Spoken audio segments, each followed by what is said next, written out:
Yay!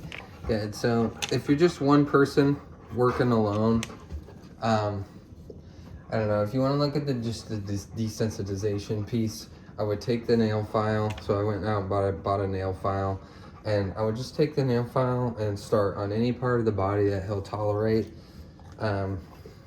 You rubbing it through, like rubbing it against his body. So I'm just kind of doing it on his shoulders, on his back, on his neck, and then I just kind of go work my way down his legs, okay, and then back up and all around. And I just want to get him used to this being like a good thing for him, something he maybe potentially looks forward to at baseline. Yeah, so he's kind of like pet him with it. And then we're working towards trying to reach his nail. I was doing his feet earlier with it, so you got to be real gentle with like his knuckles, if you will. If you're gonna do that, you can't be tapping it. Good job.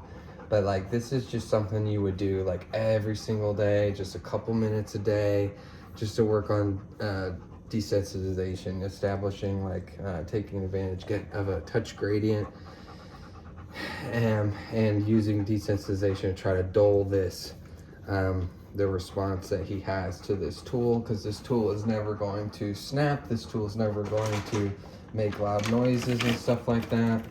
And then, you know, since you're just one person, every once in a while you can toss a treat in here, but it's a lot you only got 2 hands. I mean, you can sit there and do this with one hand and reach into like a pouch or a bag or whatever, or like a little container, and provide food reinforcers for tolerating this. But like, you know, I would say like that's important to try to convince him that like it's good by paying him, but also like there's just limitations to this. So like, I would just practice on like just working on desensitizing him to this and making it less novel for him. Yeah, and just not pushing it too far too fast. Good job, buddy. Good boy. All right. Good job. Good. Okay.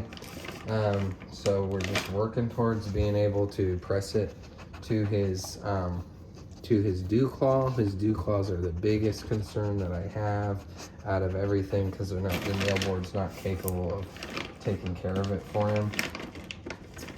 So we're gonna need to help him with that, because like, you know, my dog Carl has ripped his dew claw multiple times, and a lot of time it requires a surgical procedure to get the rest removed.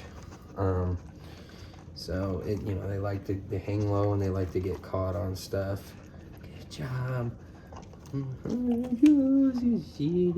Good. All right, we're gonna just kind of wrap it. Good, wrap it there. So the last thing I left off on was a touch to his nail, which is kind of risky because I could have gotten the response of him lifting his paw and tensing or flinching, but we didn't get that from him. So we just leave off on a good note. All right, kid.